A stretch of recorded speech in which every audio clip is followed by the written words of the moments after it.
Yeah, I think we're just clowning around because it's the last it's the last Halloween stream. Yeah. So, And then next week Herman comes Herman. back from the war. Apparently. I thought he already did, but I misremembered. I cannot for the life of me remember. Like I don't even know how long ago it was I played those quests. So Played them like I think beginning of this month or end of last month before Ian hit, and I can't remember. I feel like it's, if I'm remembering right, they might just be releasing like a reworked like permanent quest line into Epona. Because I'm pretty sure the way it worked is that you have to wait for Herman to get back from his vacation, quote unquote, to start the Epona unlock. But it used to be, at least in my experience, according to Kylie, you could do like some fishing quests. But for me, it was I had to grind reputation with Mrs. Drake, Nick's camp, and then I also had to finish the Helga quest line. You know, the tourists. Yeah, also spies for some. That's what I had to do. That's how I got it. Yeah. I don't think I did the fishing one. Yeah, I never even heard of that. So what my guess is that it's probably going to be like a reworked permanent quest line that you can just do. Yeah. When you get it started. I don't know if it'll be available to us. It would, because we've already unlocked Epona. Right. But no, unless they're like. It just would be nice for them to just have like, okay, this is how you open this place and that's it. Like, because otherwise it's so confusing for new players. They're like, okay, like where do I go and what do I do? There is no indication on how to unlock Epona. Like having the grind reputation with Mrs. Drake, yeah, that makes sense. You need to get her documents, and she's not going to give you her documents if she doesn't trust you. Right. That's like the whole point, but everything else with Nick and the tourists that are also spies, like there is no indication that they're gonna be something that you have to work on until you get into Epona, and then you see that they're part of the main storyline. Then you're like, oh, that's why. Right. Emma! Hello? Emma! Emma! Did you forget your teeth? I forgot my teeth tonight, Emma. Oh no, Larry. Don't worry, I am casting a spell of teeth in your eyes. Emma, I can't. I think I forgot to take my blood pressure medication. Shit, Emma. Shit. If you forget that, you're gonna die. It's fine. Emma, no. Oh god, oh god, oh god, oh god, oh god, oh god, oh god. Go. I'm getting chased by Gallagher. No, I got stuck on the what is it called? Goddamn truck. What, yeah, it's the bulldozer. Bulldozer. Yeah. I got stuck on that fucker. Oh god. I come in and I literally distract you. Man, I'm so confused. Me too, Ariana. Ariana Grande. I also have a mailbox full of races of high scores. Shut up, Kylie. I know I ran right into the tractor. I know I did. There was no way. Can somebody? I can't type in the. Yes, I can. Hang on. I forgot that it's okay. Take your time, heart emoji. There was no other way. What is happening? Yeah, I definitely think the construction tractor is the hardest part of the Fir Grove champ. I normally time it so that I can like squeak around past it, but this time when I ran by it, it was like there was literally no way around it. Like I would have had to slow down. Yeah. Yeah. All right. Time to go I get distracted the gambit. Emma. Time to go get the gambit. Get the gambit. And then I gotta do the, because I haven't been on at all today, so I gotta go do the, I gotta do the cauldron, and then the registrar, and the, what do you guys trick-or-treating. think of Ghost Hunt 2.0? I actually like it. Yeah, me too. But what's Because happening? I was asking what you guys think of Ghost Hunt 2. Ghost Hunt 2.0. What's that? The Registrar. Yeah.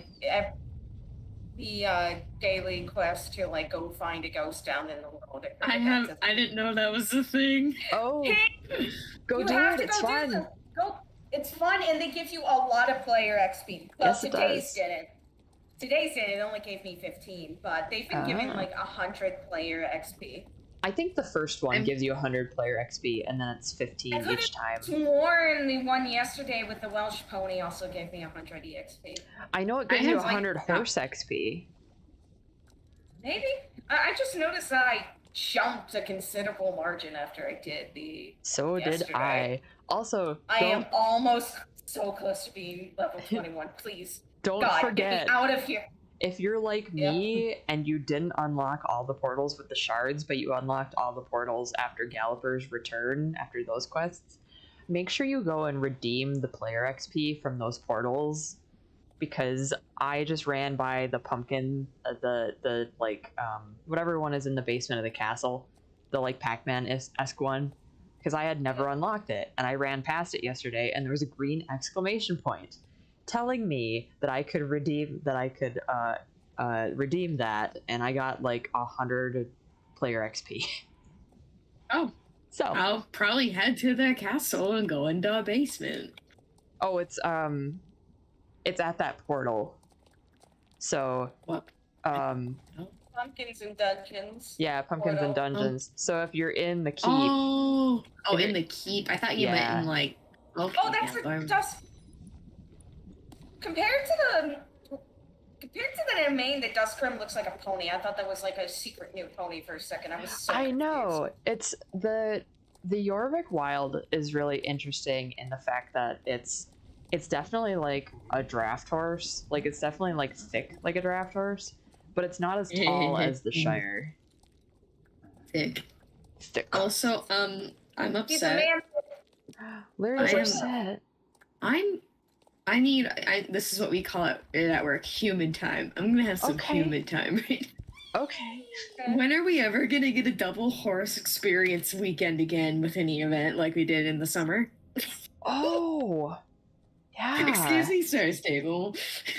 I want one of those again. That's a good question.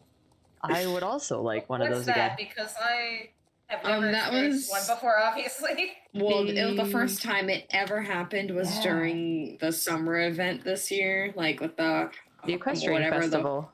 The Equestrian Festival. And the last weekend of that 4-week event, they were just like, oh yeah, by the way, it's double horse experience. Yeah, and every race was double XP. Yeah, you could get 1,000 for one of them. It was really cool. Okay. Because they also released they released a bunch of new horse variants at that time, and then their whole point of that specific festival was supposed to be around like celebrating equestrianism. So it did make sense for them to be like, oh yeah, we're gonna make it like we're gonna reward you for training your horse during this time. So last year, the first time they ever held this festival event? Yes. No, sort of. It was like the upgrade of a different old one. Yeah. This past year, they've been going over their like events in the game and changing them into like now we're gonna have 4 different seasonal festivals is what they're doing. So it's the Halloween event, the winter event, the springtime is the equestrian festival, and then summer is the beach. It's the midsummer/beach, I think. Yeah. I think and I imagine we're gonna have many events between that, like Pride Month. I'm guessing they're gonna have. Whoops, that's the summer one. That's the summer one. Oh. It's the Rainbow Festival. Yeah, that's the summer one. They're gonna be mushing them all together into the same 4 weeks. Right. I think. That's what they said they're going to do. Instead of different things scattered, they're just going to go seasonal because they last for 4 months. So that's about that's 4 months out of the year that there's going to be like a month-long event. Right. That's a good idea. That's pretty streamlined then. Yeah. Oh, no wonder the Halloween event feels so awkward. Because this is the first time they're following that formula. Yeah, it's very different. It's definitely very different. Like, previous years you haven't had to unlock anything. Like, I think that's okay, but we all agree like that it could have been implicated better, or hopefully they don't do the exact same thing next. Yeah. So like they haven't done. Oh, go ahead. I was just gonna say, especially because they have officially like wrapped up their story excuse to have it like that. Yes. Like for one way or another, Galloper got his man. So yep. So his lockdown would no longer make sense next year. Right. No, yeah, they do something different with Halloween every year. It's not what it seems like, because the year before I popped on, what's his face took over the entire keep and the ghosts couldn't stop dancing. That was my favorite Halloween. And now they still and they keep dancing. And they're still dancing. They still got dancey kids. They enjoy it. I respect it. That was my favorite Halloween, just because it was like it was so ridiculous and it was so different. Because like Galloper's Keep has been a thing for a while now. But the whole like so the oh my god, I'm trying to think of which race. This race right here, the Headless Horseman's race, where you go through Galloper's memories, that's been a thing for a while. The Scarecrow Hill race used to be out in the actual world, and then they saved it for just Halloween. The Pumpkin Hunt was new with Yidris's version of Halloween, and the Haunted Trail Ride was new. But that year they made this other island, with the prison on it, and when Halloween began, Galloper was trapped in prison, and they made a huge deal. Yeah, they made a huge deal of like, yep, Yidris has fully taken over. It's party central. We are doing this. And they went they went all in. And it was amazing. Because even the social media was like all in. So did they have like Yidris like take over the social media and be like, hey bestie? Oh, that's funny. Yeah, I think they did like a Instagram story takeover, which was fun. You know what? Yeah, that freak seems like he would use it stuff. Yeah, and it was like probably the most unique Halloween experience I'd ever had on Star Stable, and I think it was fantastic, because then you got about halfway through the event, and things started to change, and it got like really ominous, because the ghosts that were suddenly having a good time, like you'd go up to talk to them and they'd be like, we're not having a good time anymore. I really don't like it here. I want to go home. I'm so tired. I have been dancing for 4 weeks straight. Please, God, let it end. Literally. And then basically you had to let Galloper out of the keep, and he kicked Yidris's ass, and it was so good. So good. So hi, and what's this? chat. Here comes Galloper with a steel chair. Hi, He came Oreo. out Hi, with a chat. steel chair. He got the chair. Grabs Morgan by her legs. He has the horse. Smacks. He has the horse. And here comes Galloper Thompson with the demonic horse.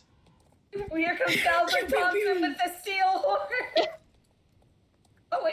Oh wait, that would actually be a really cool, like, magical horse breed, like a horse that can turn into a robot. I pitched that for the rainbow contest. Oh my god. No, I did. I really did. Was, I can tell you about it. It was I wanted it on the Percheron, and it was called the Draft, the Draft. Oh my god, dynamic. Hang on. I know it's an acronym.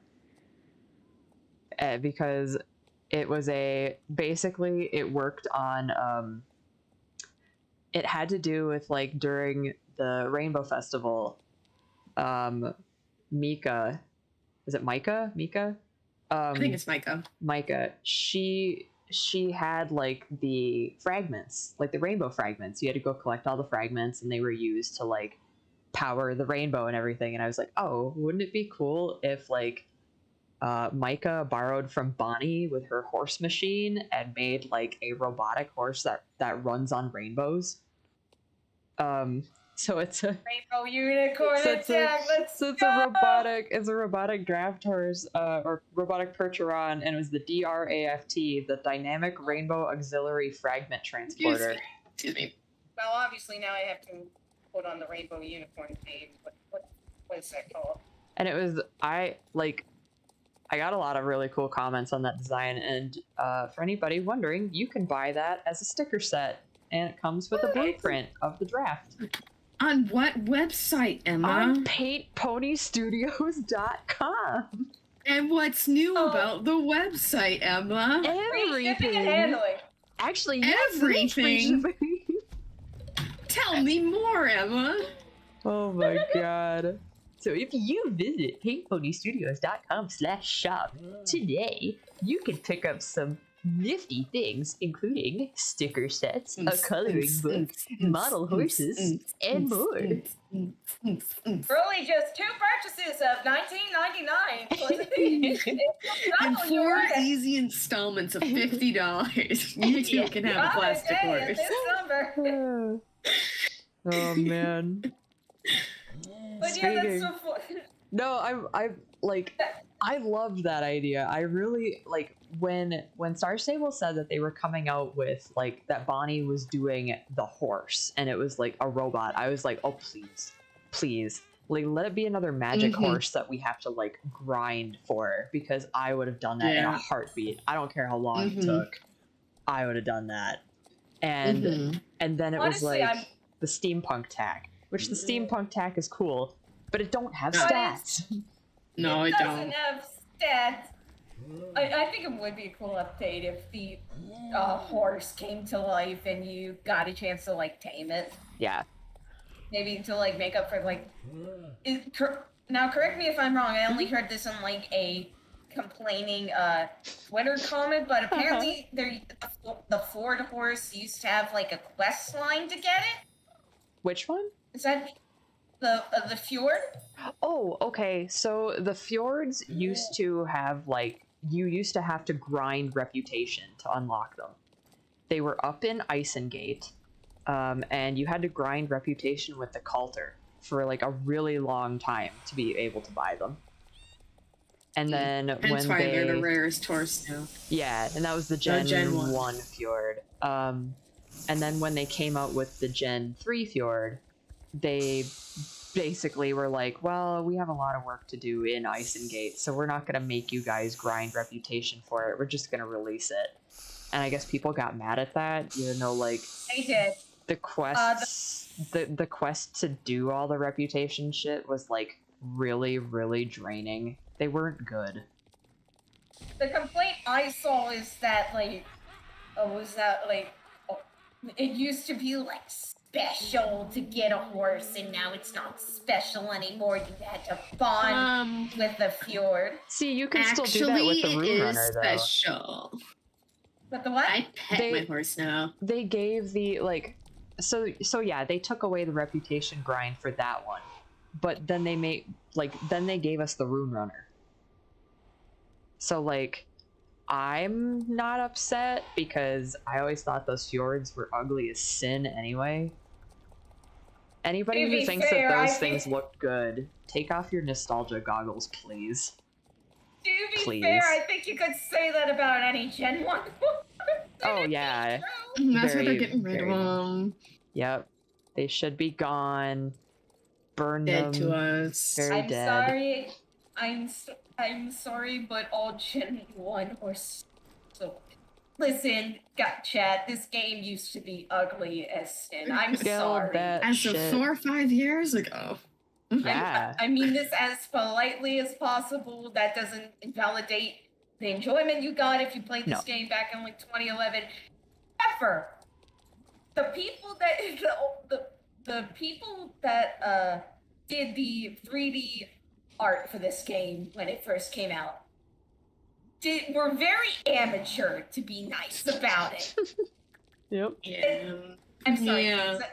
I'm sorry, Kings. Like, 2004 World of Warcraft had more appeal in its art style. I'm sorry. Yes. No, but like the game knows what it is now, and they are gunning for it. So I'm proud of them. Like, look at that growth. Oh yeah, and like this was the the Tennessee Starshine Walkers games are insane. Yeah, the Starshine games were something that I played when I was like 10. You know, so and that's 14 years ago, and they were great. They were really fun, but they looked bad then. So you know. And now, well, Yeah. goodness gracious. Batsy, do you see the huge acorns on the ground? No, where? They're in the texture of the ground. Fear? Oh my Fear? God. Do you see them? How big they are? Oh my. Why are they like that? Well, that's because they hunted the giant squirrel in the Horseman's Prime, and he can't eat them no more. Because he's dead. Oh my God. Oh no. And that's why you need to donate to the Paint Pony Studios. Donate to Paint Pony Studios now to preserve these beautiful kaiju that are also girls. Here. If you don't see the flashing donate button on the stream right now, it's $5 a month. You get a sticker as well. and then you pay $5 a month, and then Emma gets to eat some oats. That's true. For $10 a month, symbolically adopt your own Squirrelzilla. Feed me and my 2 giant 4-legged furry hooved squirrels for just $5 a month. $5 will get Emma 1 meal for the month. It's that. You'll get her a pack of gum. Yep. That's and right. she wants it. I really do. I'm extremely malnourished. And it will be spearmint. I'm okay with spearmint. I'm good with spearmint. Spearmint? Okay. Spearmint's fine. You say that like it's not fine. Okay, the last couple times I've gotten spearmint gum, it tastes like fruity for some reason. I don't know. Is there something wrong with me? I think there's something wrong with you. Oh God, it means I'm dying. I think you're dying. Oh shit. That's how it feels to chew 5 gum.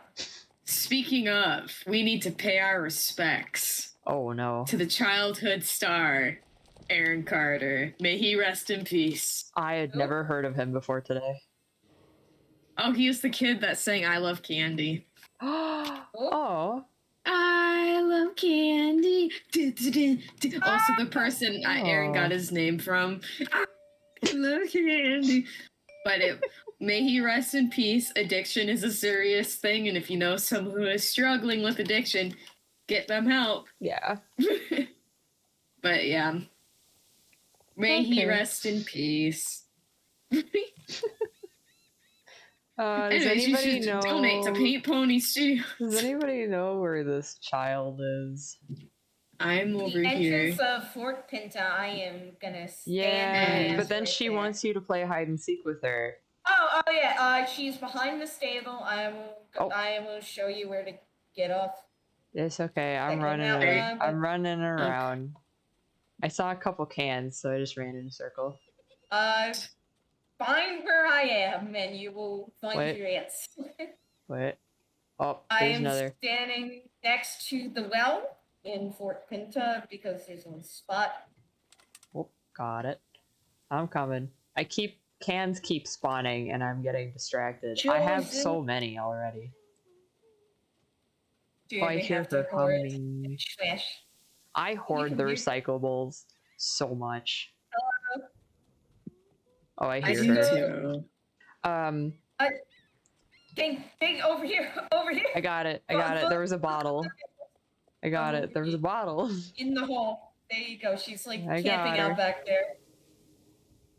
Oh, the glue man. She mentions the glue man.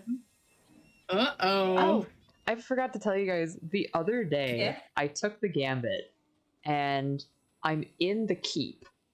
On the like bridge into the keep, and I hear Galloper, behind me. And I look back there and there's nothing. And about 30 seconds passed. And then I got the rewards. It was weird. You got the what? I got the rewards from the quest. Like, it was so good bizarre. little glitch. I love when glitches make things scarier. It was awful because it was like it was dark in my room, and I was and I heard the hooves, like everything, like it does the sting with the like his breathing and the hoof beats, and then there was like nothing, and then so I started running, and then I stopped because there was nothing behind me, and then like 30 seconds later I heard him scream and it gave me the stuff. I love how Just like I am. turns into a creepypasta sometimes. It's great.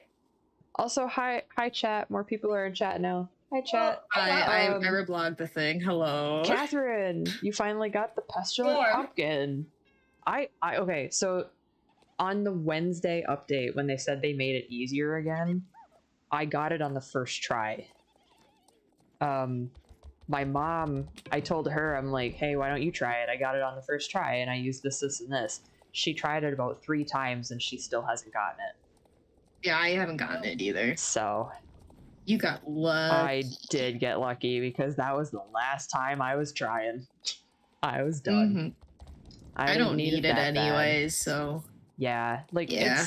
it's one of those things where if it was gonna be like random like that, I'm not gonna keep trying for it, especially because I'll never use it. Oh my god. You guys can't see it on stream, but I am the teeniest, tiniest sliver away from level 22. I'm gonna send you guys Oh a my God. picture. It's ridiculous. Taking your cage bars, let me out. I am, and I don't think there's anything else I can do today that can get me over, and this is gonna drive me insane. Let you out. Let you out. You guys, you're not even like, it's not even funny. Look at this. Hang on. Look at this. It's not funny. I'm upset. Wait. If this picture Where? could send, It's not there it goes. sending. Oh my I'm god. pissed. That is like literally one EXP. I'm really mad. I'm really mad. Hello? I'm so mad. It's so dark. I have a quest called Do You Have What It Takes? Is that the dungeon? Yeah, it's the Dungeons and Pumpkins. Okay. Well, I think you that should do gives it. you I XP, think that- it gives you that XP, gives- homie. that Go gives do you it. Are player you EXP. sure? No. Yes, it gives you player EXP. It gives you like 15 or 10. Okay, I'm going. It's always given me player EXP. I would be concerned if it suddenly stopped. Oh, it's 5. It's 5 player XP. I think that'll put. I did it, Yeah, you're level 23. 5. Oh, you did it? 5 player XP got me over the edge. Let's go. I'm level 22, baby. Alright, Eve, sorry. I don't want to do this quest. All You're like, I needed was the "Goodbye." 5. Wait, it's hold on. It's still saying you're level 21 for me for some reason. Maybe it's takes a second. It might. I'm probably the barest of the bear level 23 or level 22.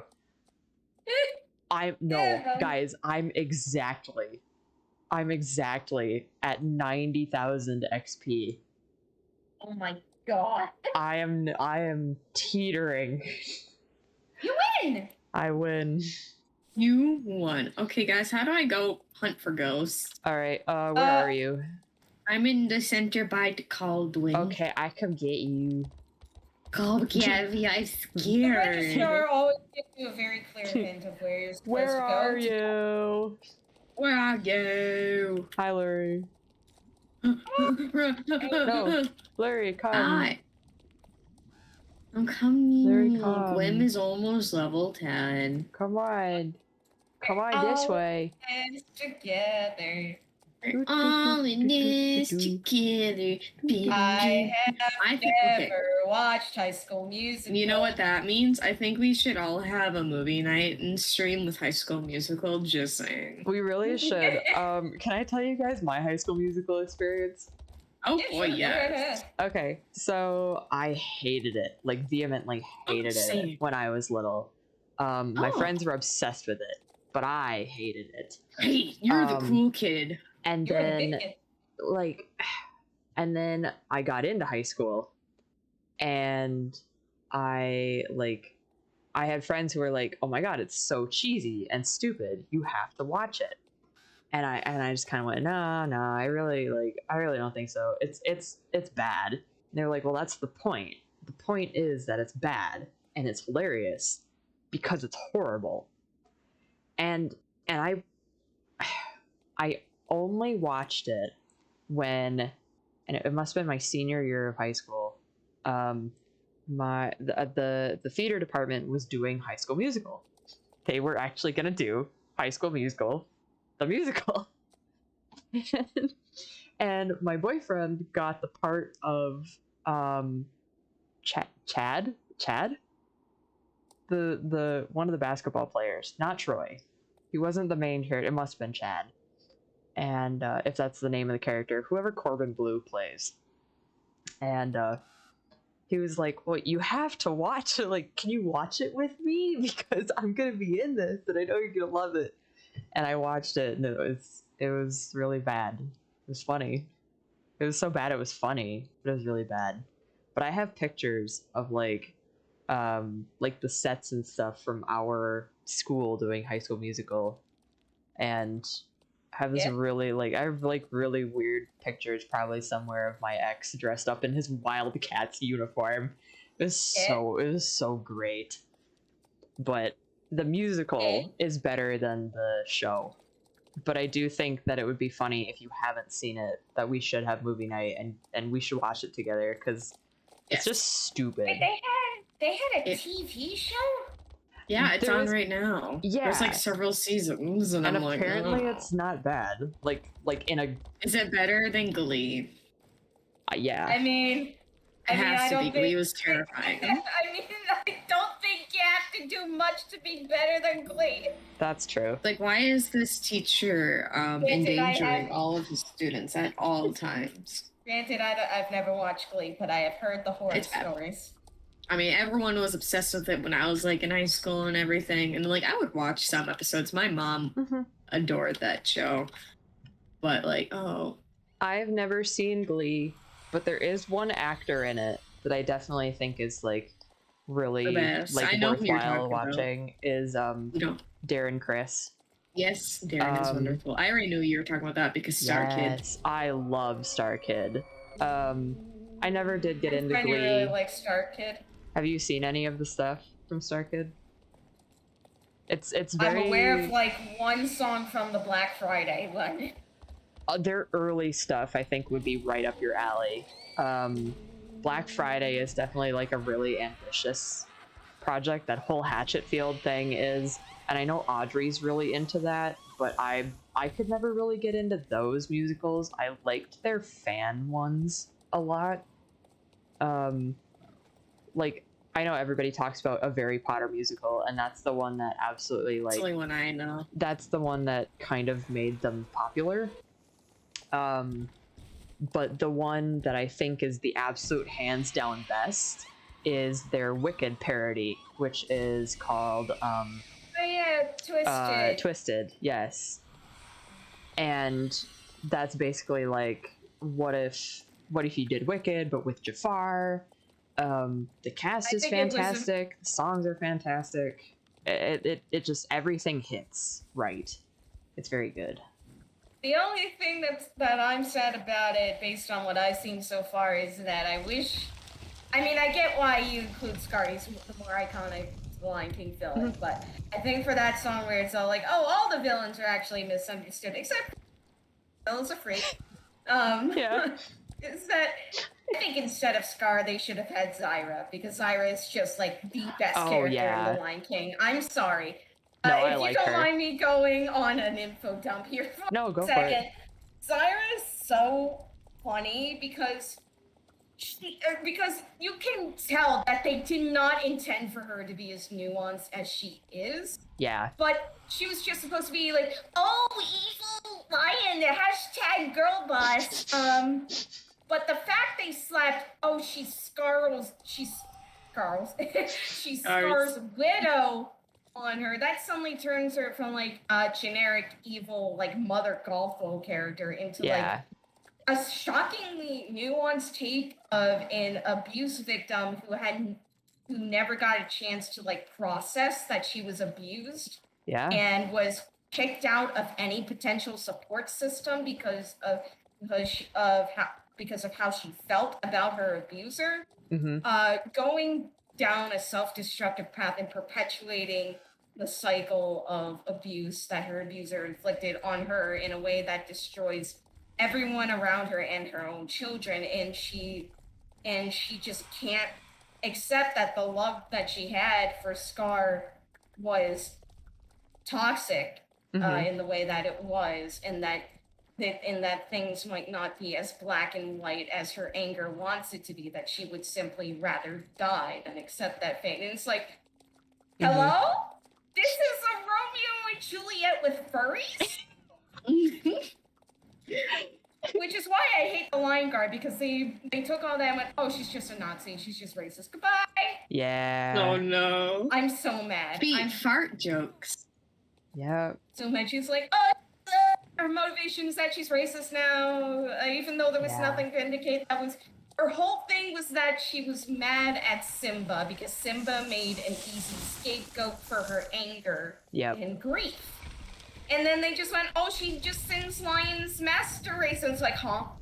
Oh, God. Disney Junior, what are you talking about? Disney Junior? Hello? Guys, the Lion Guard was just a really bad show. Where do I find the horsey on South Hoof? I'm running around. I'm scared. You gotta find. I found the hooves. You found the hooves? Okay, you have to find it's the herd. Yeah. There you go. There you go, buddy. If you find and why is it the new model with all the old models? Are you telling me they could have made all these the like new? Old model, whatever. I continue info dumping. I got really pissy about that too when I found it. I was like, oh, that's cool. Wild Horse goes, why did they fix the herd? They'll fix the herd whenever they phase out the old gen of ponies, because those are still available. Yeah. That's my guess anyway. But my own thing is that Zyra is the best character in the Lion King franchise, hands down, and they did her so dirty. I never want to see her appear in a modern The Lion King media ever again, because they will never give her the respect she deserves, because the respect she was given in the first place was on accident. Because there is no way they thought about that kind of thing when they went, oh, we're going to make her Scar's wife. Yep. You right. And also her voice just, My Lullaby ruled, her voice actor killed it, rest in peace. Best character in The Lion King, and I think it would have been a little more impactful if she was the one who got that bit in Twisted. I get it because Scar is the more iconic villain, but Zyra just makes more sense. Like Scar, no offense, he's just like a little whiny prissy boy. Guys, I took the gambit. Yeah. And I know I took the gambit, but I got my shard. I never saw Galloper, but I got my shards. I never even saw the reward thing. What happened? How happened? There must be a bad glitch if he activates while you're still in the keep. That's so weird, because he's not supposed to activate at all when you're in the keep. Yeah, there must be a bug that happened that's now letting him activate in the keep. I have to guess. Maybe something with the registrar. Because I didn't want to. Because I was like, wait, Zira isn't his wife, because she's not his wife. I just looked it up because I'm like, I don't remember her being his wife. Doesn't she like think that like there was something going on between them? They were friends. She only has an attachment because he chose her son as his hire. It's not actually his blood. Ah. I could have sworn that Nuka and Vitani are Scar's biological children somewhere. No. That's weird. They were just friends, and they were like separate Pride members, and then they were the outsiders joined the Pride lines. He's like, congratulations. By the way, that son of yours looks really cool. And she's like, oh my god. And now she loves him. But they were never a thing. But Kovu was never her biological son. I could have sworn the point was that Kovu is her son, biological son. That's not what the movie said. I thought it was. Is there like a novel or something? No, I thought. Kovu is her son because his older brother hates him because Kovu is the son that Gar picked and not him. Yeah, taking away mommy's attention. Nuka was like, Mom likes Kuva more than me. Because Scar picked him. When Nuka said a line that made it sound like that Kovu got adopted somewhere down the road. No, Kovu is her biological son, just as Nuka and Vatani are. I think Vatani and Kovu are siblings, like really siblings. Close, yeah. But Nuka is the older son, but because he was weaker, Gar didn't want him as a hire. Yeah, I think so. Recheck the script. I'm sorry. First of all, I was like, wait, she was in his life, so I had to go back and look. We're all researching tonight. It's because I made so many AMVs and I knew the movies by the back of my hand, and I was just like, wait a minute.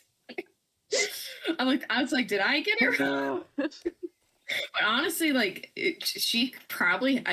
honestly, it could also be read as she has the delusion of being his lover too. True. Even though they weren't actually lovers, kind of thing.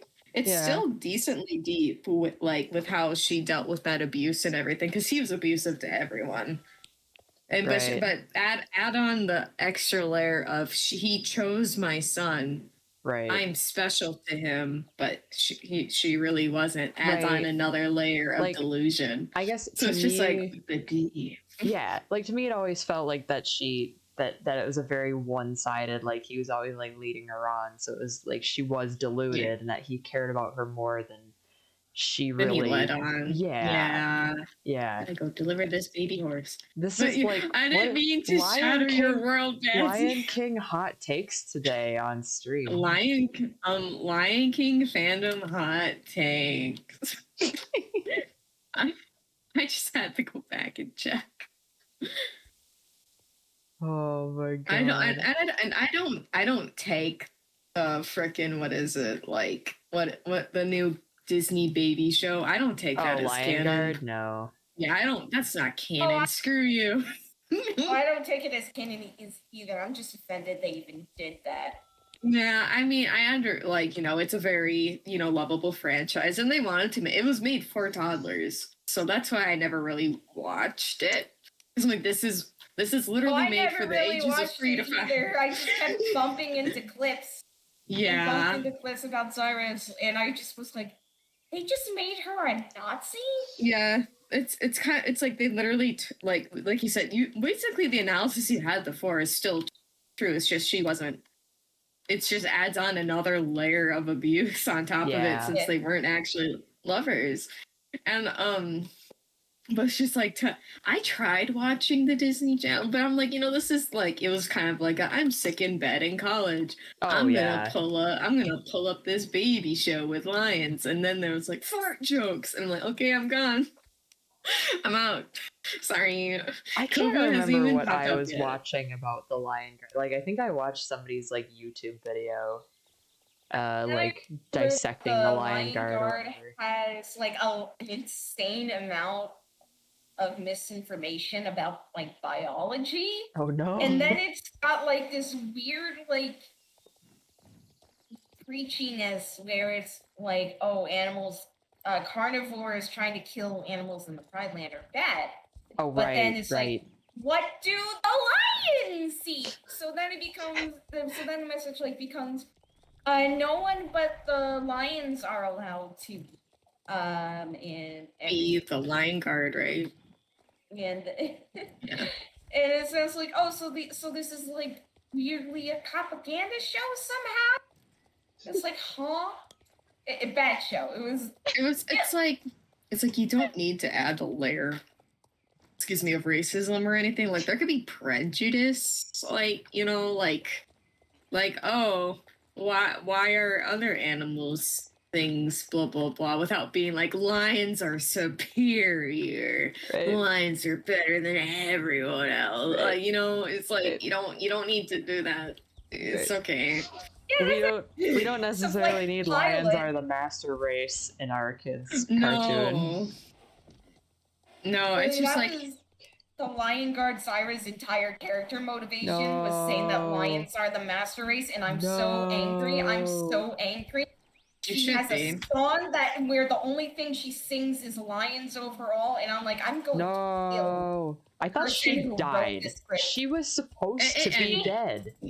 Yeah, but this show is between Lion King 1 and 2. Oh, that's right. Oh, that's right. So, like, I forgot about that.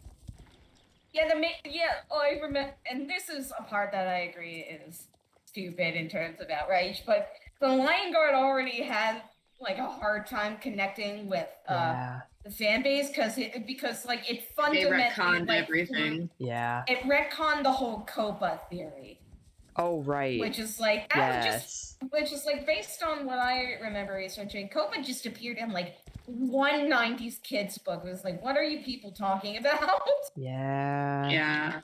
And it's like, it would have been cooler if they just made a whole kids series focused on the friendship of Kiara and Kovu when they were cubs. Yeah. Because, like, that's easy enough. Like, and like, at some point, maybe when they hit teens is when they split off, and that's when they meet as adults later on and be like, whoa, I remember you. But it's like, no, they had really sell toys that way. No, they can't. Everything's about selling toys. That's the code. If you can't make a toy out of it, they don't want it. 1980s too. But yeah. So it's like, I mean, like I look at the show as like, this was just them wanting to have fun with the franchise. Don't take it as canon. Just have fun with it, and, you know. And then I'm not as mad. There's nothing to have fun with. I mean, it's fun for little kids. That's the way that's what they're gonna remember. A lot of like Lion King and everything. And I'm just like, you know what? That's for little kids. This ain't for me. It was never for me. They were never like, oh, by the way, nostalgia. They're just like, babies. They're going on adventures and they're doing adult things. They're going on adventures and they're silly little animals. And let's try to make a story out of this. Let's have fun with this. And they did. And it wrapped up. The whole series is over. I think it ended with a movie. And I'm just like, you know what? Good for those little toddlers. I'll let them have this one. I don't care. The toddlers can win this one. The toddlers can win this round, but the next time they're getting my boot. Yeah, when what is it? The Mufasa live action prequel comes out. Yeah, I'm just Go off, Larry. It's okay. I mean, I'm not gonna go off on the freaking remakes either, because right now they're just milking that dead horse. Yep. I don't. Yeah, the more they've beaten I don't the horse care, to death. They've beaten the horse to death, and now they're milking it. Yeah, they beat the lion to death. They trampled him to death, and now they're like, "What if we bring you back, bitch?" And he's like, "No, stop! I'm already dead." Like, just think about that, guys. Every time you watch a Disney remake, you're drinking dead horse milk. Do you really want that? Do you really? Do you? Are you? I'm gonna admit, of course I didn't see it in theaters, but like my family has Disney Plus, so one day, I think a few years back, probably during COVID or whatever, bored at home. Yeah. Everyone went back to work. I did not. I did watch the live action remake, and I'm just like, yeah, it's very heartless because, oh my god, animals can emote. You guys obviously weren't around active lions enough to know that they actually show emotion. are like fake emotion. No animal actually feels what humans feel. Right. I'm not going to anthropomorphize animals because don't do that. Yeah. That's how you get into dangerous situations. Yeah. But the like it like for like How the you get mauled by a CGI. chimp. Yeah, the CGI absolutely gorgeous. Story's just the same, just more soulless. But they did add on a few more story beats that I actually did enjoy. And if I remember off the top of my head, one of the story beats was how Nala actually went out to find Simba. Yeah, that was something that definitely could have been added to the original, but like it didn't feel like 100% necessary because of the runtime. No, it really wasn't. It did fine without it, but like they added that extra story beat, and it was actually like pretty good because if I remember, I don't remember exactly how it goes. But the gist of it was, Scar was like, "Well, I need a wife. I need to start." Oh, so they went with the Scar tried to subdue. And he didn't. He tried to not. He was just like, I don't think he ever tried anything on her. Like there was no hint of like assault, if I recall correctly. Yeah, it was just like It was him basically being like, I'm gonna need a wife, and Nala, like, you're young, you haven't had cubs yet, and Nala's like, I need to get the hell out of here. So it's just the plot from the musical, right? Because doesn't it's plot from the musical. They took from the musical. They took from the musical, and then like it had a good like kind of tense scene of her actually sneaking out of Pride Rock at night and trying to not get caught. So it was like I thought that was a nice addition. I think there was a few other additions that they do, but that one was the most memorable to me because it actually did kind of add more to the story. It just wasn't something that would be shoehorned in. Right. Also, guys, where do I find this stargazing ghost? Okay, so he's start running towards Firgrove, like on the road. And you'll find him. Mountain. No, he's on the road first. You did the same thing that my mom did. She went right to the highest point. Yeah, I did too. Yeah. If you go to like I actually just ran from the portal in Silverglade. And when I was running up the road, I found him on the road, and he was like, "Hey, can you give me a ride to the highest point?"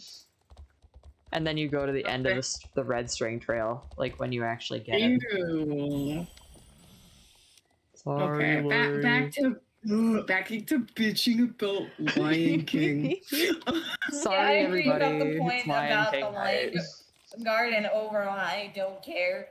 But I am just mad about Zyra because she's the best character, the most nuanced, and she definitely like means a lot because she's such an interesting character and like one of the only Disney characters I could ever find myself taking the effort to give a care about. Her being like dissed that badly. It's like, oh, I guess I'll go explode then. Honestly, 90% of the time, the Disney villains are the best fleshed out characters. Or like, I shouldn't even say like I'll put villains in quotes. The villains are the best fleshed out characters. Because like, and I wrote an essay on this for my sociology class, or no, my gender class in college. I wrote an essay on the entirety of Tangled the series. And how it does gender. I found that the other day. If anybody wants to read it, I can send it to you. I would love it.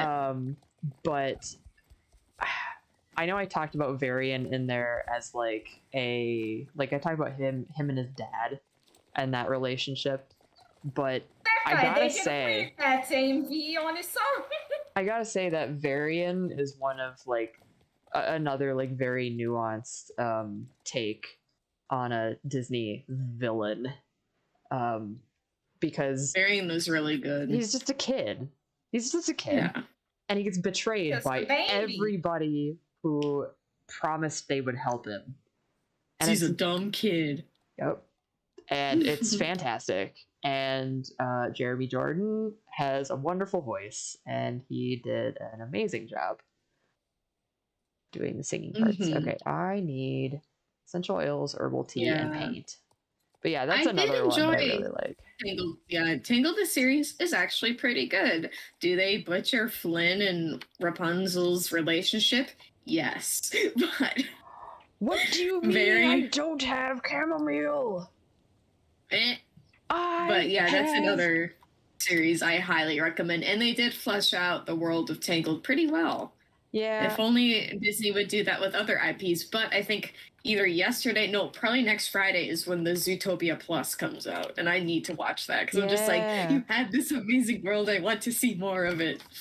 Yes, I'm excited for that. Animal race.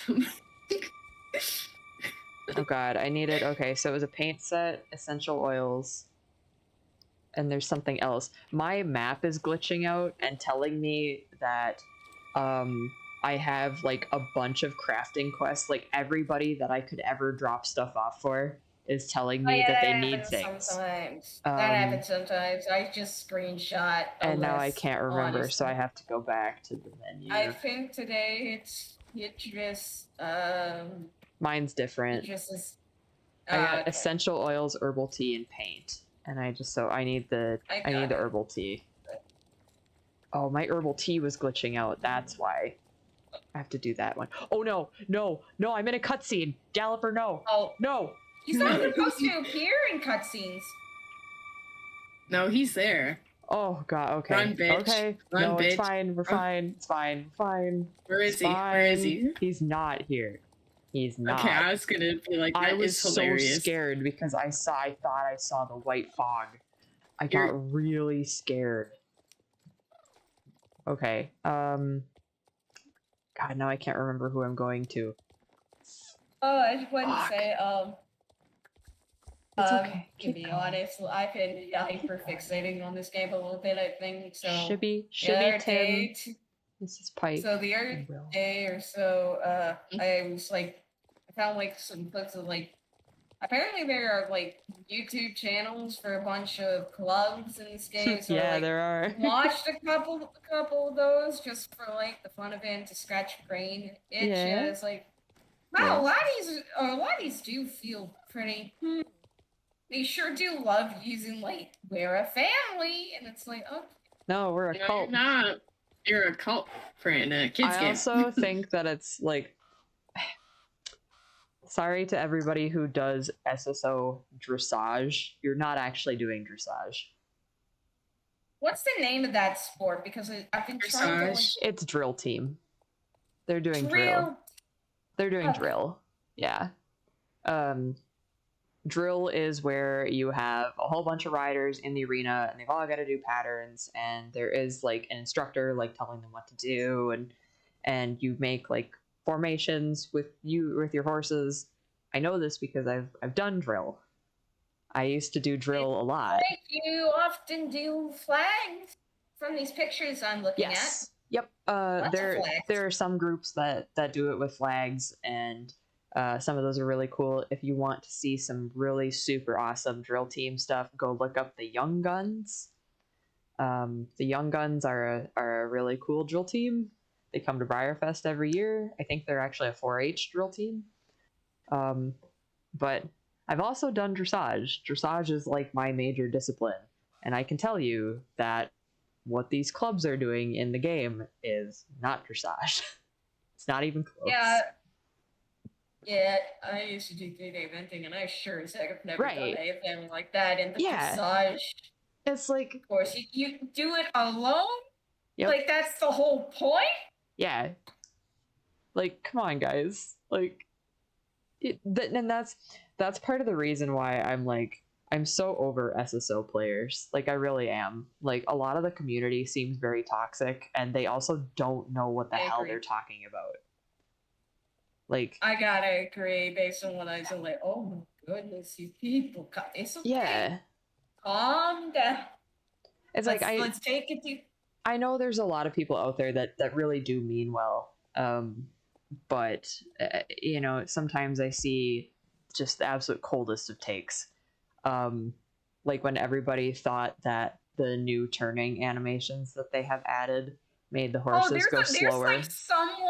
There's someone fighting the SSO Alerts Twitter page right now about this. Like, I've been. Okay, so the turning animation, and I'm at the champ area, so I'll just run around. The turning animation now in the game makes a smoother, slower, more realistic transition when the horse turns their head. And it's not that the turn itself is any slower. It's the animation of the horse coming out of the turn and going into the turn. It doesn't affect the horse's speed at all. But instead of the horse snapping their head to the side and then snapping back into place, it actually feels like there's weight to it. Now, wouldn't you think that the Star Stable community, at least the ones that harp on the team about realism, would enjoy some realism in the animations? Well, the answer is no. They hate it. Apparently, it ruined every horse. It did. Especially the paint horse. There's like this one guy who has like a video that's like, they ruined the American paint horse and all that.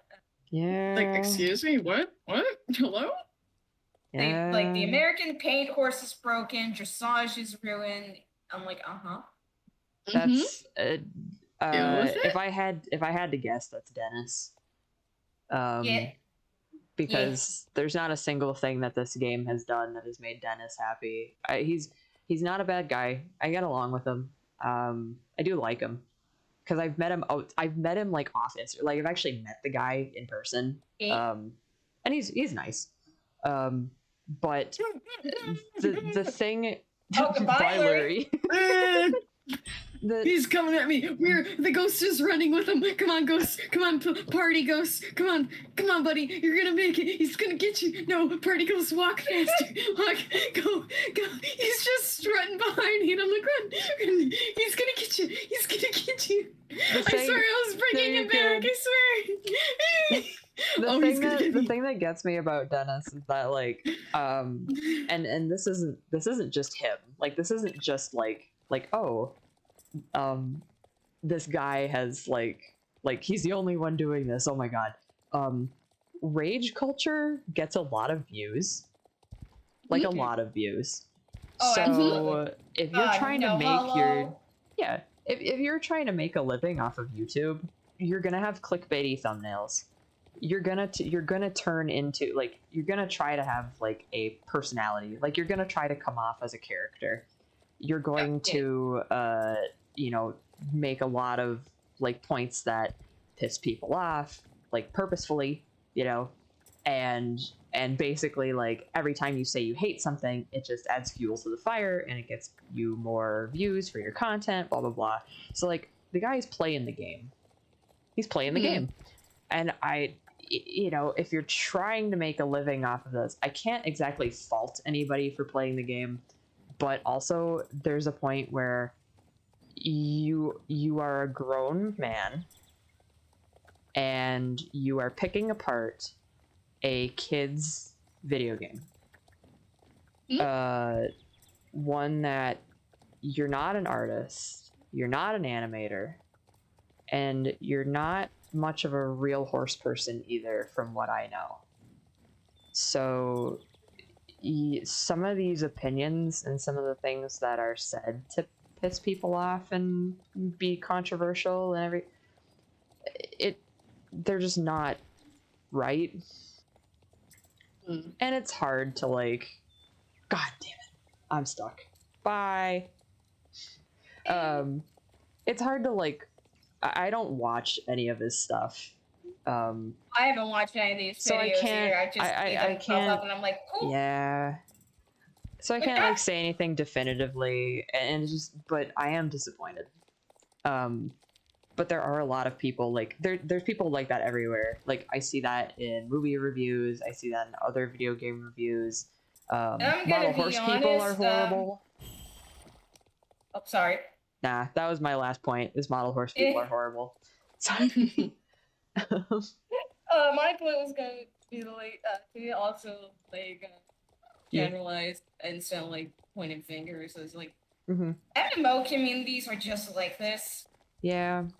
Like it doesn't matter if it's a community of adults, a community of children. MMO communities are just like this across the board. I've never seen an MMO community that likes their dev or doesn't think that their devs are secretly greedy and are out to ruin the game. And that's so like I don't even want to call it weird, because I feel like you said, like that's just very common, but it just kind of makes you wonder, like, why? And is it because that you're not getting things for free, or they're not doing exactly what the players want because there's potential financial reasons or whatever, or is it because the devs really are bad? Like I don't know. There's a lot of options there. I just think like the MMO communities are just so gung-ho about, being so critical and everything, because one, MMOs and other multiplayer games these days are like, you have to be playing every day if you want to get stuff. It literally becomes ingrained into people's daily lives, into their habits, and they also dish out more than $60 than you should be spending for a game. And so that's what it's like, and that's why I think people get so critical, because when they're shelling out cash for MMOs, they're shelling out their time for MMOs, they're making connections with other players within those MMOs. It has become such a big part of their life where it's like I'm not surprised that people get so critical about them. Though I don't think Star Stable is that MMO that punishes you if you don't play every single time. It doesn't necessarily punish you if you don't spend money. He can go through rocks. But yeah, so that's why I think people are so critical, but you're right. It's kind of like, hey, this is a children's horse game. Right. Like, maybe lay off. I'm sorry that you built your whole your YouTube personality and living off of being mad about a children's horse game, but honestly, it's not a good look. My stuff is glitched out. I can't turn in my crafting. And other than watching Emma your content, if you ever post content outside of our streams and everything, I'll watch you. Yeah. I'll watch Infinity Briars. She's super sweet. Yeah. You said that's just who she is in real life, and she's Trinity's literally just like that. Just like that. She's a little bit the bubbliness comes and goes. Like she does kind of put on the bubbliness for the videos, but you have to, honestly. And I would not fault her for that. No. Me as someone who is typically bubbly around a lot of people, I too get the don't talk to me moment. Yeah. It's just humanness coming out. Yeah. And then the other person that I'll watch just because she's fun is Honey Hearts. Yeah, she for whatever reason, she has 2 million subscribers. That is more than Game Grumps, if I'm correct. I think so. That is more than Game Grumps. That is more than quite a few major YouTubers that everyone knows. But then she has 2 freaking million. A lot of her videos have millions of views, and it's all usually it used to be like painting briars stuff, because I tried figuring this woman out. I'm like, how the hell? I think what she gained followers from is the little mini Winnie videos, like where she would do like the mini Winnie and the Schleich stories like that. I think that's what really got her her following. Her briar paint videos too. Is she the best painter in the world? No, but she has the confidence to sell it, and I love it.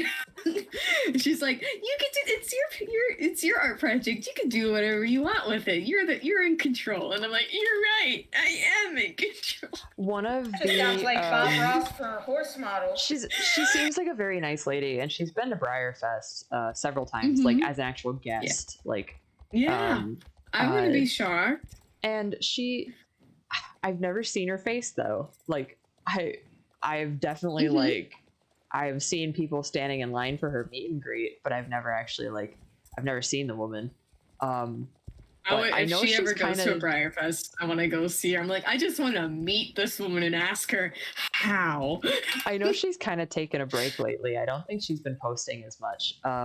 No, because like I follow what she does because she still has fun. Yeah. But she doesn't post as much anymore. And I'm like, honestly, girl, you don't need to. I know that you are getting that YouTube money. Yeah. So oh yeah. If you have 2 million and your views are racking in almost 500,000 to 1 million each video, I'm like, girl, you're making bank. Take a break. Yep. Oh my god. No, but then she's awesome. The other person I think you guys would like is Stormy Strikes, and I know Jillian. Jillian's really nice. She does some very interesting like video essay type things.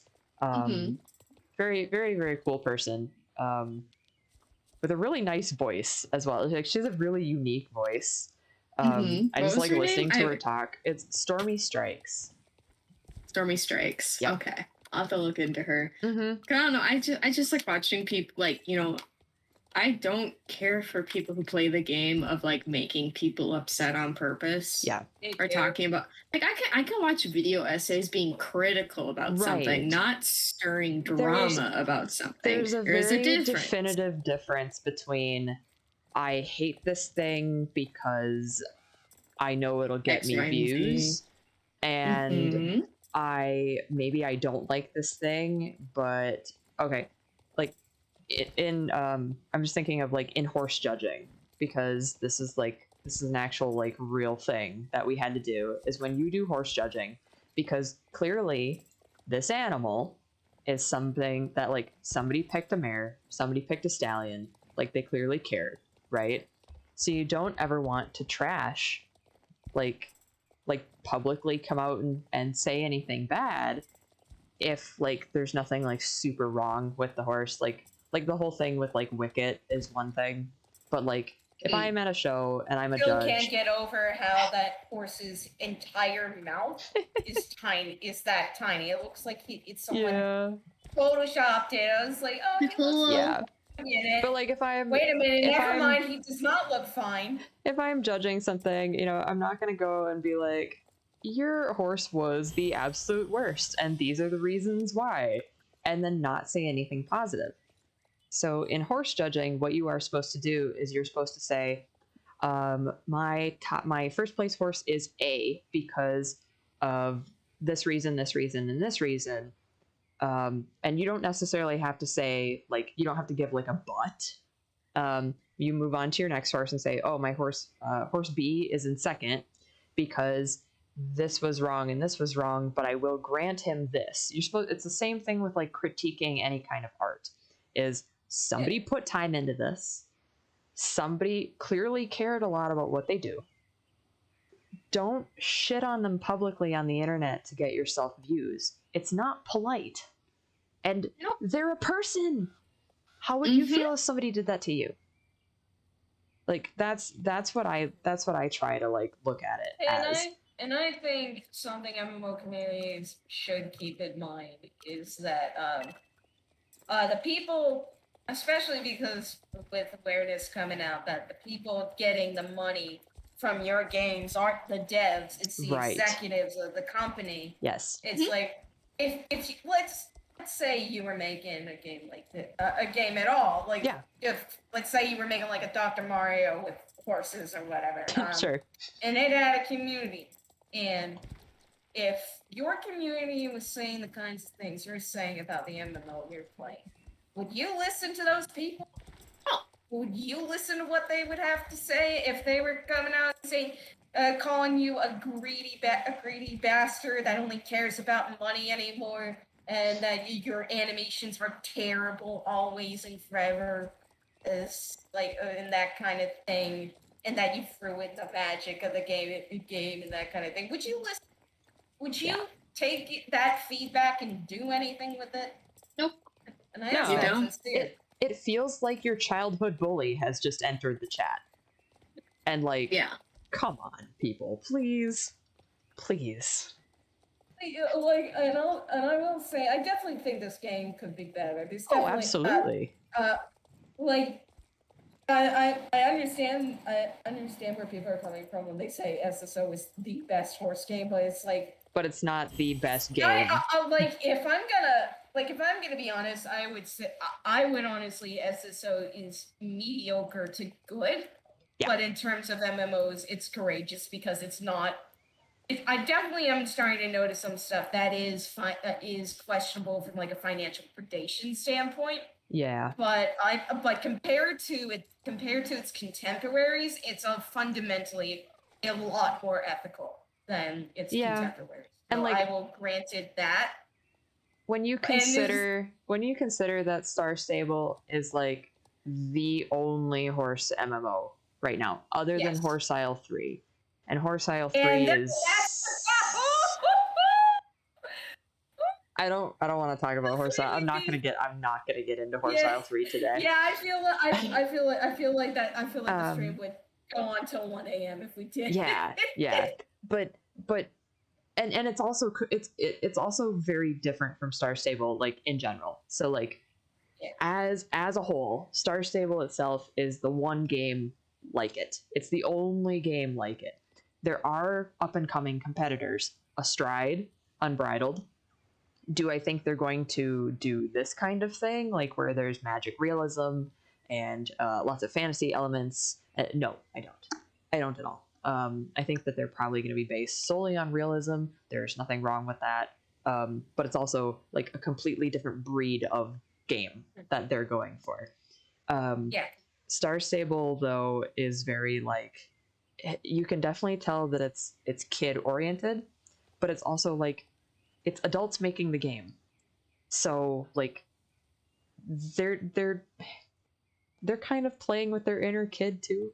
Like this, they're making stuff for kids, and sometimes I think that like the adult fan base that plays this, because it is the only horse MMO and they have like really exceptionally good horse animations, like Astride and Unbridled definitely look really good, and they nailed the human characters for sure, but the horse models need a lot of work.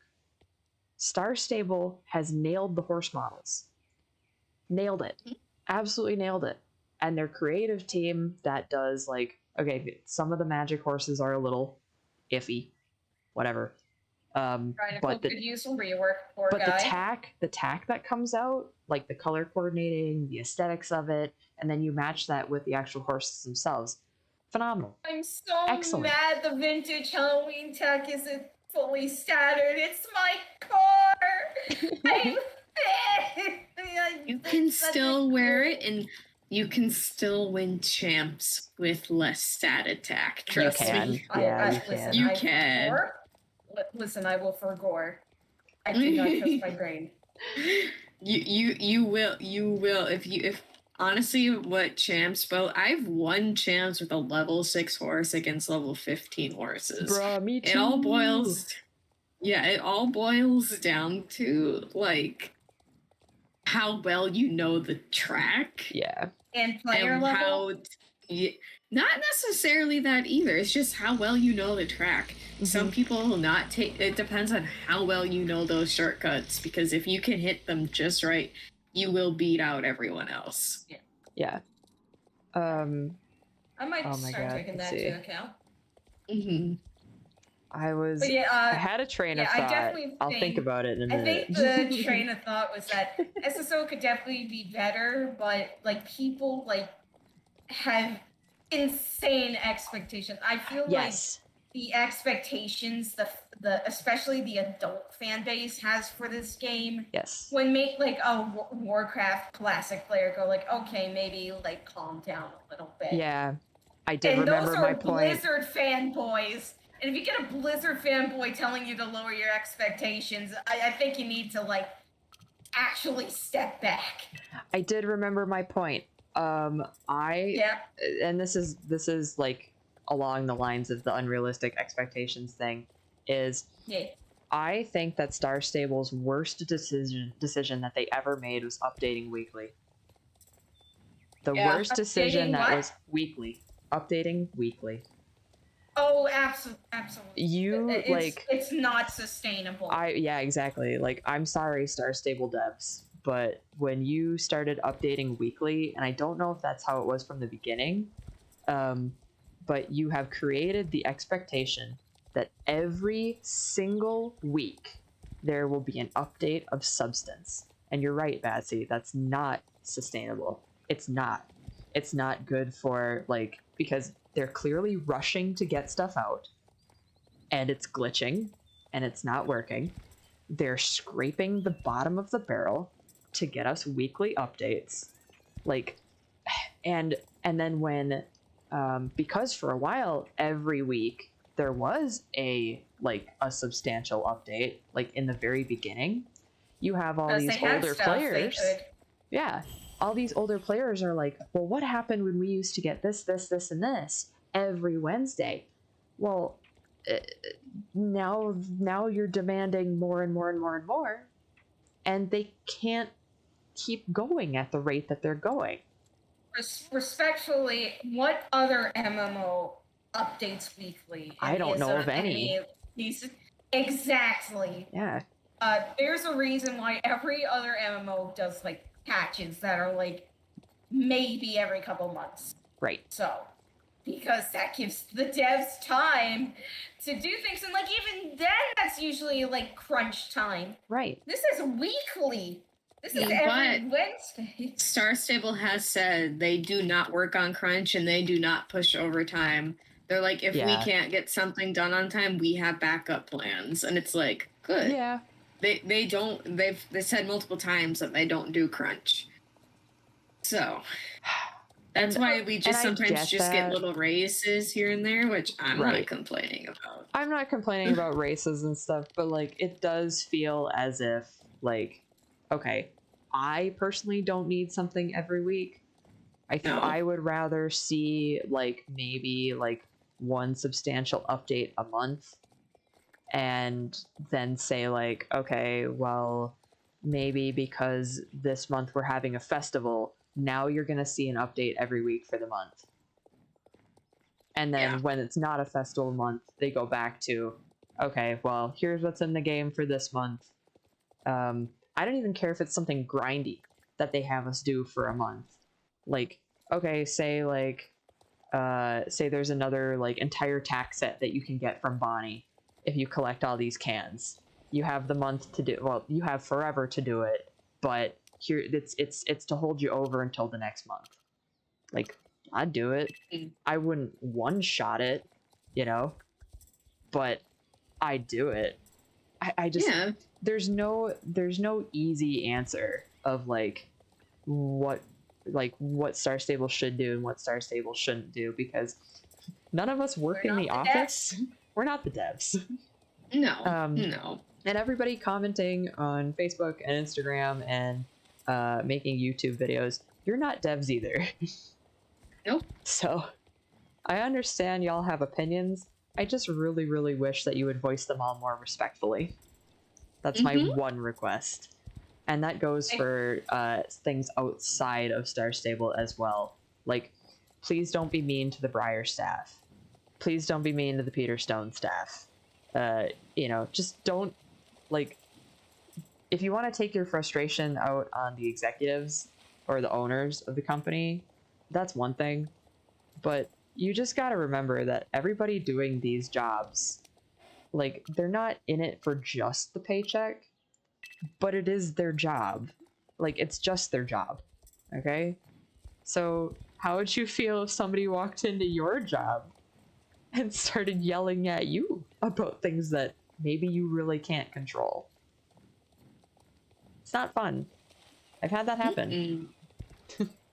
I worked social media for a model horse company. Not fun.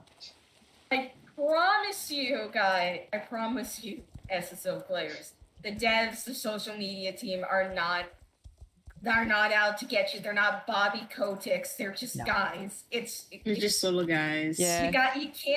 You can't. I think the problem with it is for like, and this isn't just for game companies. It's just something that comes up a lot with creative companies, is that people have a hard time understanding that not everyone is responsible for everything that happens in the product. Like, like no one employee is responsible for every single thing that happens in the product. Like not the SSO social media team on Twitter are not responsible for the microtransactions. Right. The art team for SSO or is not responsible for the microtransactions or the glitches. And some of them probably aren't very happy about it either, but they can't exactly do anything. Yeah, if they say something, they'll probably get fired because that's how it always goes. Yeah. So you need something if you care about a game or a product or just something that people are making and they have as their job. I think if you want to see it get better, you should research into how those things are made.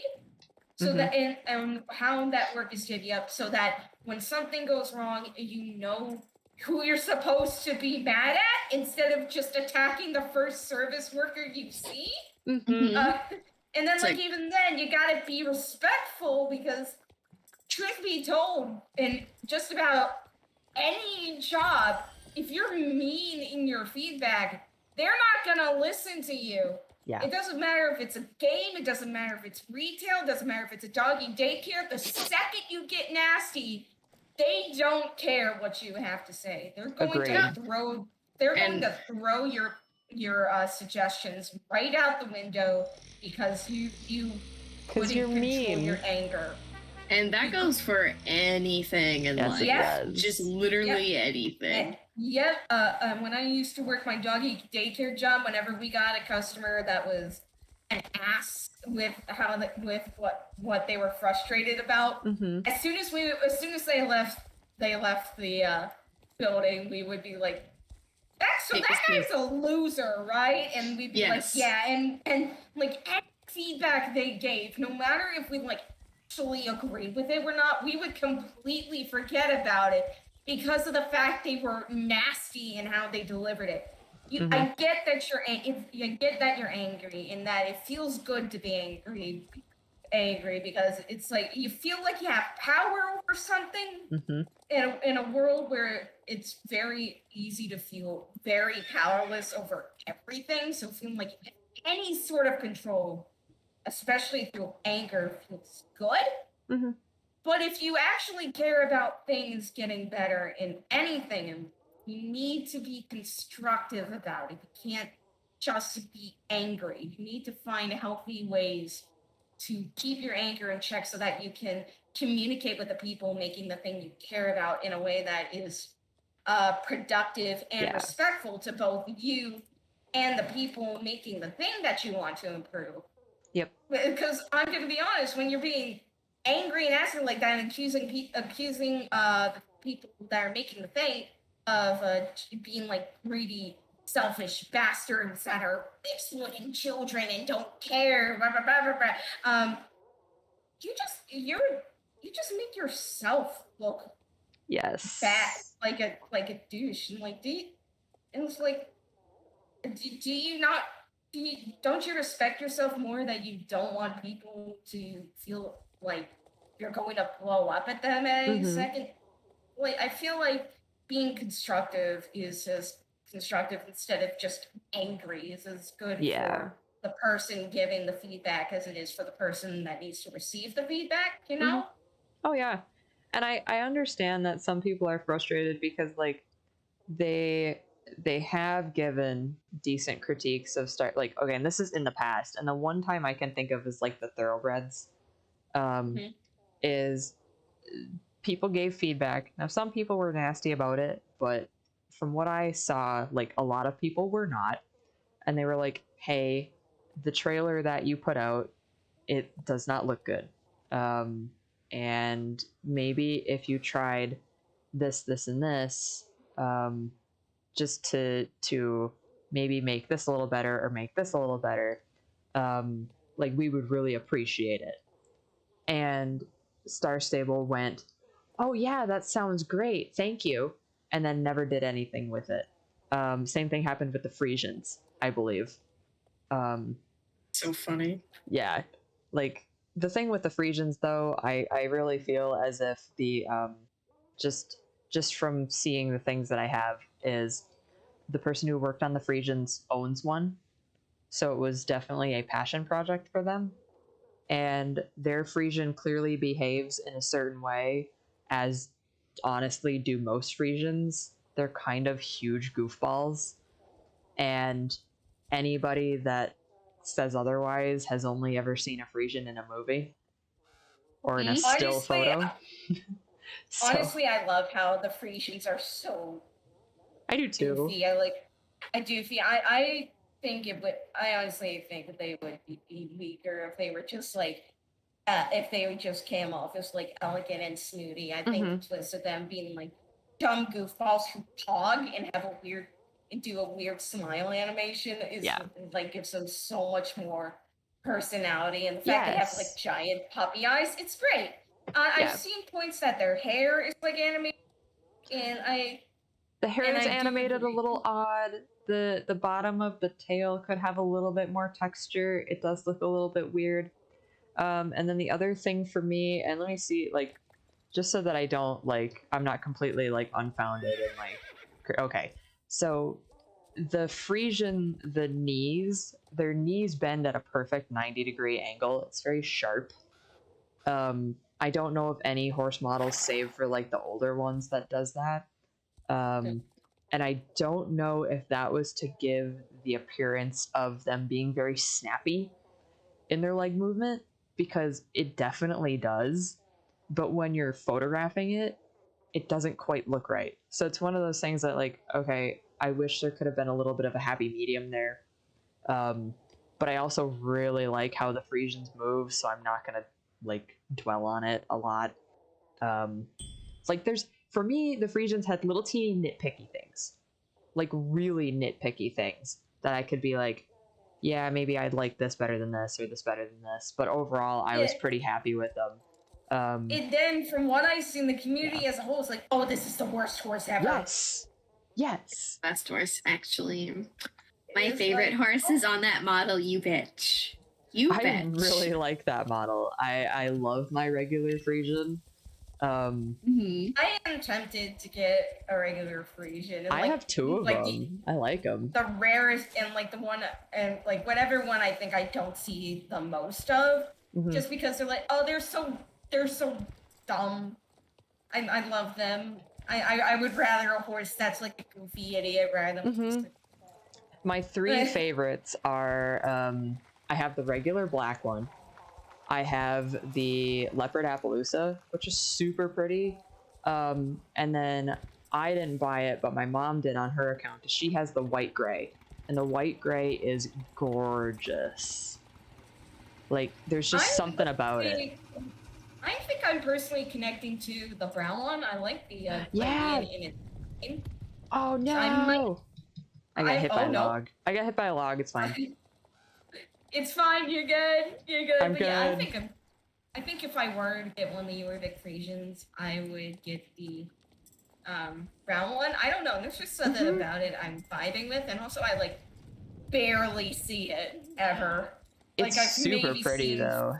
I've seen like maybe 5 on this server because everyone does like the black Frisian, especially because it's a very common very common like if you're going for like a realistic, like a Frisian, like a purebred Frisian, they only come in black, or like the chestnut one you're talking about is very rare, but it can happen. Just Frisians are a real thing. I didn't know. They are a real thing. They're called fire Frisians. Oh, that's cool. Actually, wait. Yeah, they're called fire Frisians. That's actually cool. It's super rare, but because their black is red based usually, like occasionally it can happen. There's a really famous one that passed a few years ago, I believe, and his name was Fire Magic. Oh, that's cool. But that's really cool. But yeah, so those are the two types that like can be actual like straight up Frisians. Which that was also a point of contention in the game. Sorry. Well, one of the things that people got mad about which I thought was really stupid, is in order to kind of like cut back on the amount of breeds that they're putting in the game, they combined the like, it's not the Frisian Sport Horse and the Frisian anymore. It's just the Jorvik Frisian. So you have one that's like a traditional Frisian. You have a chestnut, which is also technically traditional Frisian, and then the rest of them are not actual Frisian colors. And people got mad at that. Why is that something to get mad about? They all look the same in real life. I was about to say that's something I also saw the community saying that's what made them worse because they don't look like Frisians, quote unquote. But all the horses look the same. Someone's like, look at this horse. I'm like, yep, that's a horse. That's a horse. And Stephanie, I looked up actual Frisians when I saw that to see like what. Stephanie is watching stream, and Stephanie has asked me to mention that chestnut Frisians cannot be bred and are considered against the breed standard. That is true. So technically, like, even though chestnut Frisians can happen, if you want like a purebred Frisian according to their breed book, you cannot breed your chestnut Frisian, and they will not be allowed to be registered. They're very pretty, very cool, but yeah, so technically, like, yes, they are a Frisian, but you can't register them. Some other breeds have things like that too, that like, if the horse comes out this color, you're not technically allowed to register it as whatever. Thank you, Stephanie. It's not a matter of ethics, it's just like breed book stuff, right? Yeah. Is that what I'm understanding? Because I don't understand. Like, no, you're right. It's not an ethics thing at all. It's a this is the standard of our breed. This is what we want to preserve. Anything different is not allowed. Register it as something else, or don't register it at all. So, yeah, it's a little dumb. Also, I think that the main might have some glow in the dark stuff on because they're starting to get the nighttime shade in the world, and in the main ran by, and like all its fire main was still like very bright. I'm gonna get on Rock Apocalypse and try to find a way to guess that. I wish the little Verna's eyes did that. They don't, but I wish they did. I might be wrong, but yeah, okay. Yeah, that was my point was, I saw another point that was like, they don't look like real Frisians, and like, but they do. I looked up, it's like, I looked up real Frisians and trying to compare, it's like, they have different body types, I guess, like some can be like a lot more shyer looking.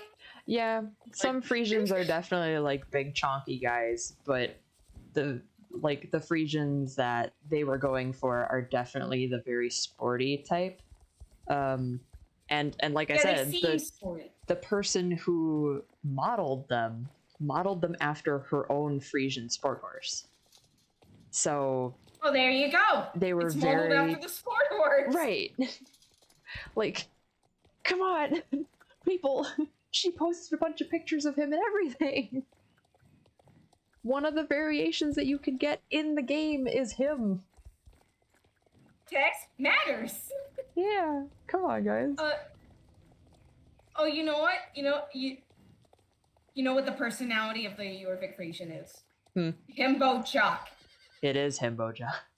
They're Himbo Jocks. Why wouldn't you ask for anything else? It's a Himbo Jock Frisian. What else do you want? That's amazing. I do really love the Frisians. I'm going back to my barn just to I want to look at mine. I want to pull mine out and look at it.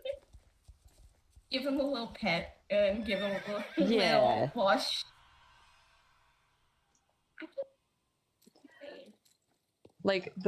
To me, the horses in this game that have the most interesting character to them, I like the Frisians by far have the most personality. Looks like the Belgian warm bloods will too. It seems like the Gems are trying to add a lot more personality to the horses going forward. I think I'm gonna get H&M all in for that one because I'm I don't have a nice looking just plain old Just a bay. Yeah. And that one looks really nice. Yeah, H&M. I can talk. I promise. The guy looks really good. Like their model from the Big Lebowski.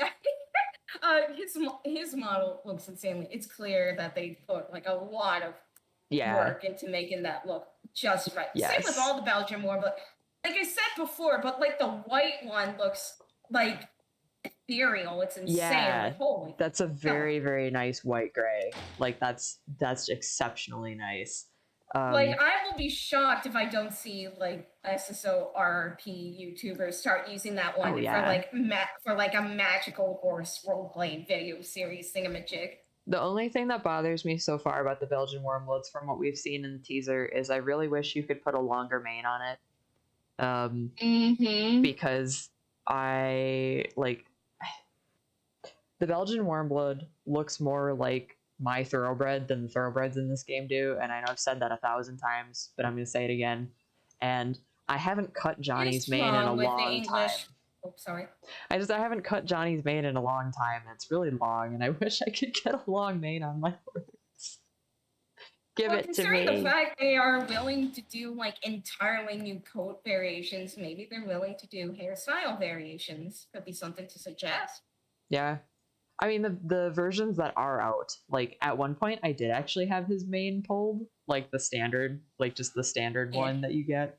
And so I probably won't be changing from the standard one. But I'm like, oh, I would have liked the option. Yeah. The option would have been cool regardless of whether or not I actually use it. Yeah. But yeah, what is wrong with the English thoroughbreds? Okay, so they're pugs. The English, like, I'm gonna switch mine into my barn and see, cause like, okay, I will watch the stream. I don't necessarily think there's anything like super inherently wrong with the English thoroughbred. They definitely look like a thoroughbred, but they look like a racing fit thoroughbred.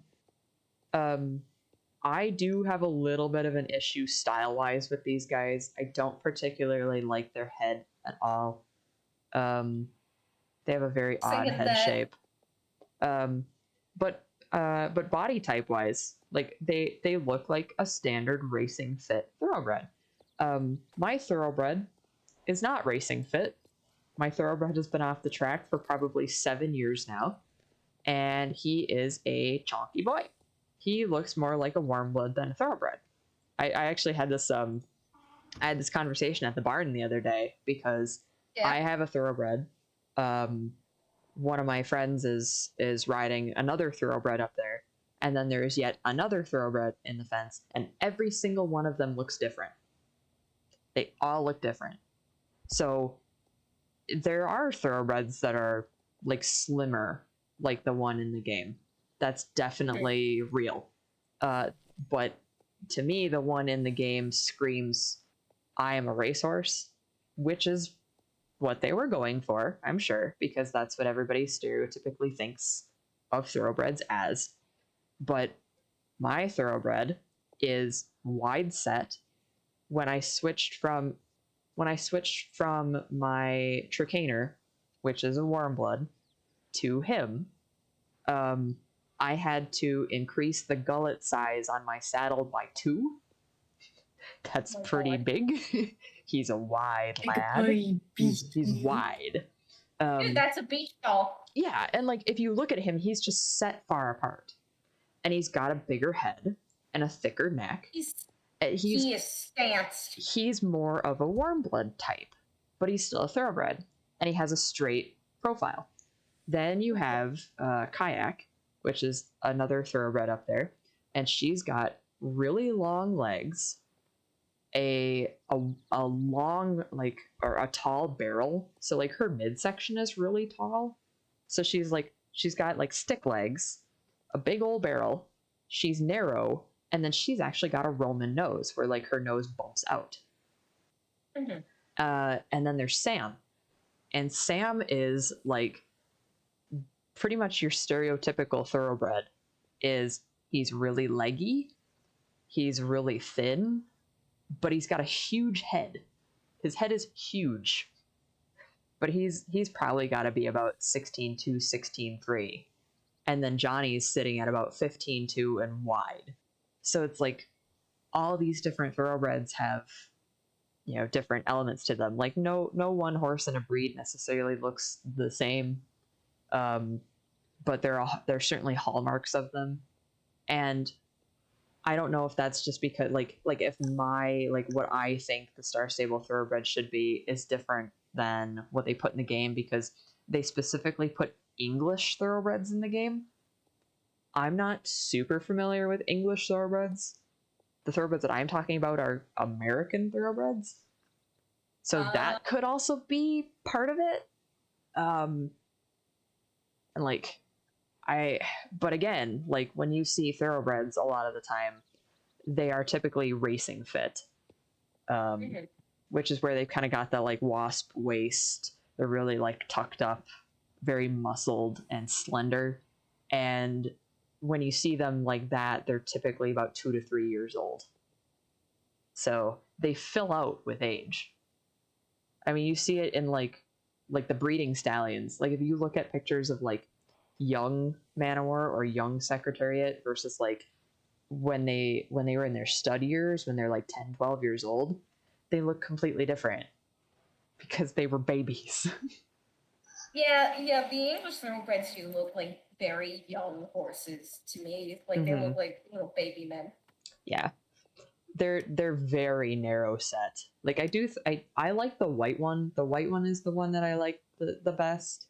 And then I do like the one that Lurie has from the Equestrian Festival. I think that one's really nice as well. Oh, that thoroughbred? Oh, yeah, it's a super cool Sabino one.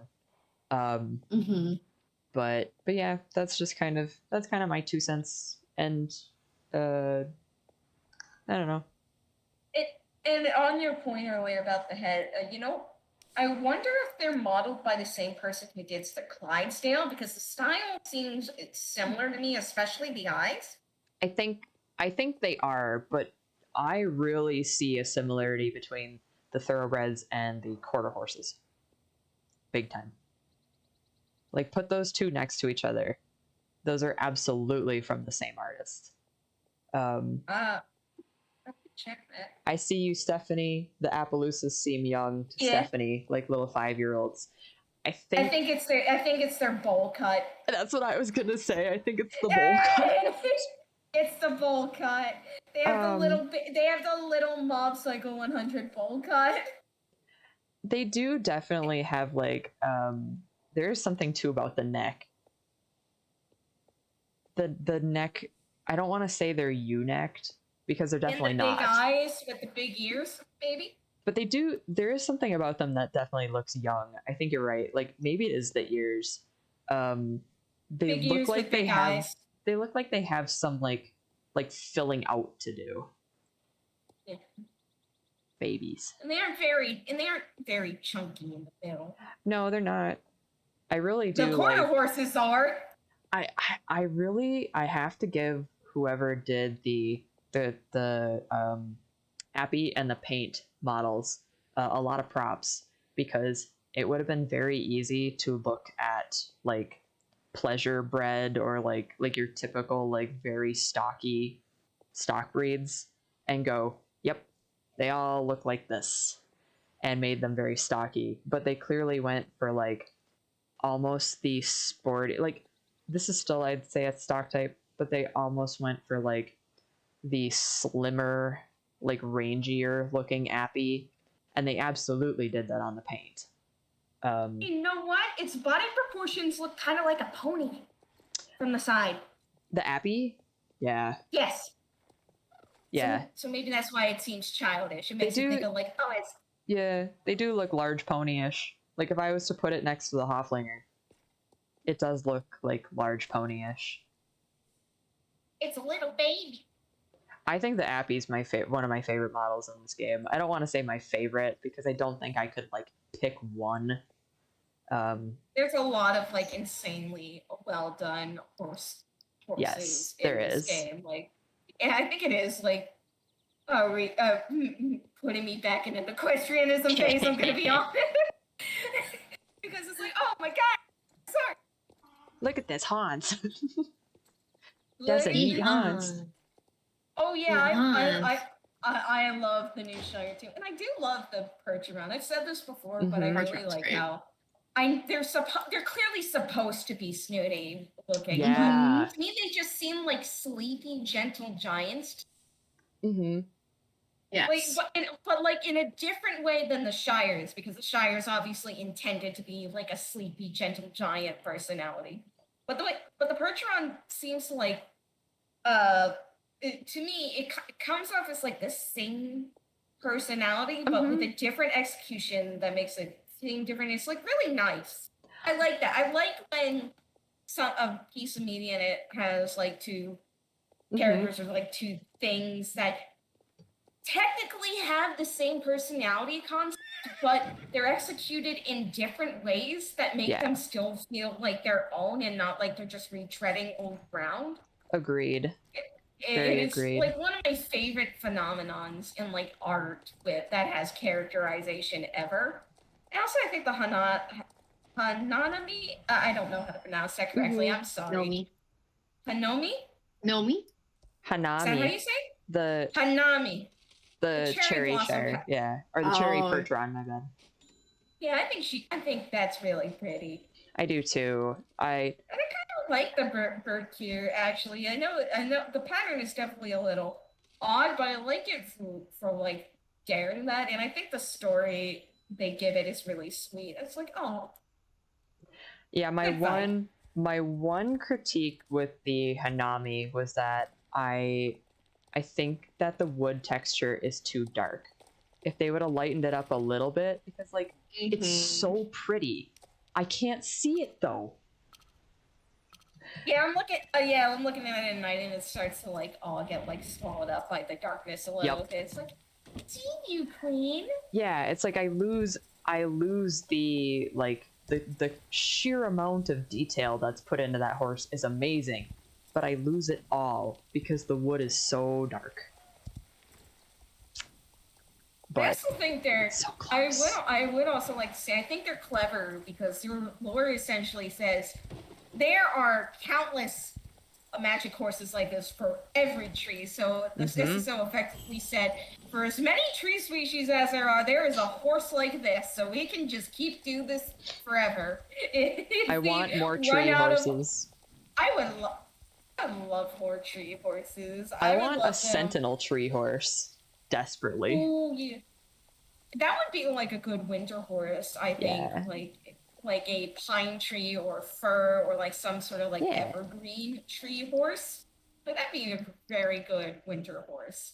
And then like maybe for the Halloween event, like a seasonal tree, like an eternally autonomous tree horse might be good for Halloween. Yeah. Then a flower horse. Like a horse that's like marigolds or that'd be fun. Cups. But like they're like I really like that they essentially said there is a lot more we could do with this concept. Like in the bird here and the I really wish that so does everybody have the like powders that you put on your horse that like makes like a bunch of those. Makes stuff not necessarily changes their colors, but like makes them trail your things. Horse into, there's like flaming footprints. Yes. There's like shrouded in darkness. You can turn your starter into a zombie. Yeah, I'm specifically talking about the ones that are like the flaming hooves, the bats, the trailing things, the butterflies.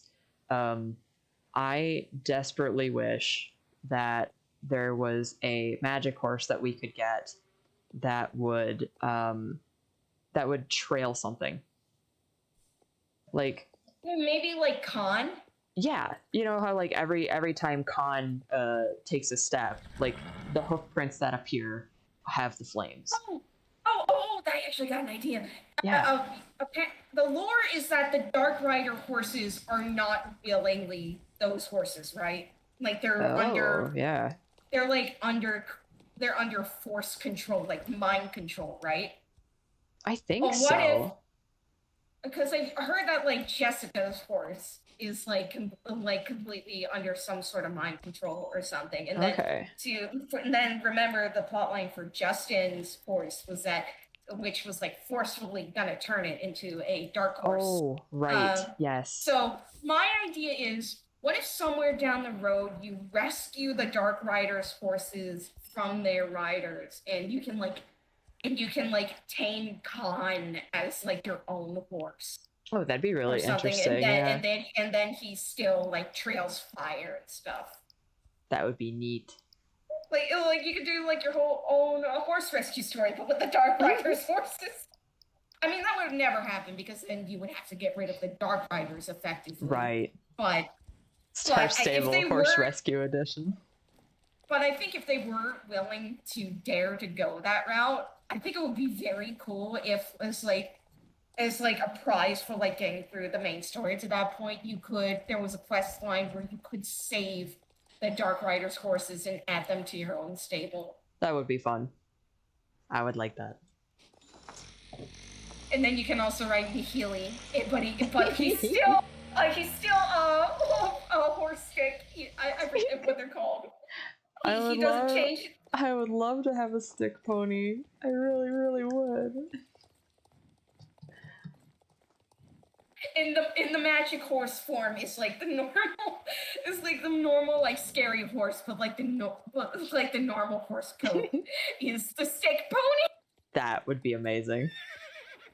I feel like I would ride around on that like as a stick pony all the time, but I would want the animations to be like your character's riding it like a witch would ride on a broom, and it floats everywhere. Could be an idol, like Nihili is feeling a little bit rebellious and is trying to buck you off. Yeah, could be a special move. Yeah, exactly. I think that would be great. I think that'd be a good bonding experience. Yes. Oh man. I think after. Yeah, I agree that. Oh, sorry. Oh, I was just gonna say after this champ, I'm gonna hop off stream. I'll stay in voice chat. Yeah, me for a too. while, I need to get some rest. Yeah. You need the sleeps. Yeah, good stream. We've been all over the board on this one. But it's nice to talk. Yeah, we got Lion King.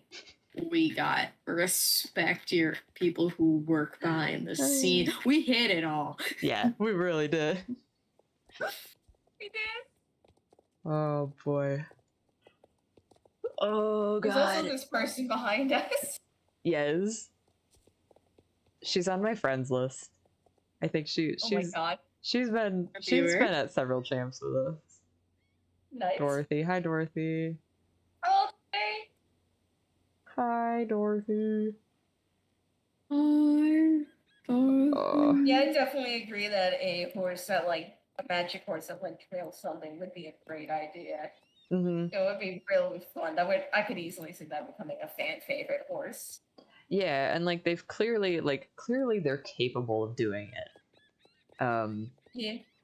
That's the thing that like I'm thinking of is like, okay, now you've added things to the horse. Like now you've made it so that they're completely two different models. When you switch between coats. I think the Laverna has effectively raised the standard of what a magic horse is capable of being. Yeah. And like they can't go. And like I think they can still definitely do minimalist stuff. Like I've said multiple times in the past, I think Snow Shield and Shadow Dancer are like a perfect I think I said their names wrong. Is it Shadow Shield? Yeah. And Snow Dancer? Okay. Yep.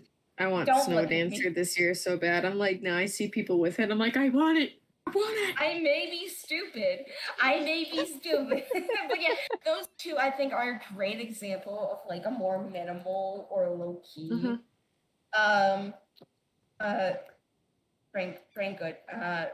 Low key magic horse in this new standard. Like they can definitely still do it, but I think the Laverna has effectively raised the standard of what can be added. Yeah, like it's like pushing the boundaries to an Mm-hmm.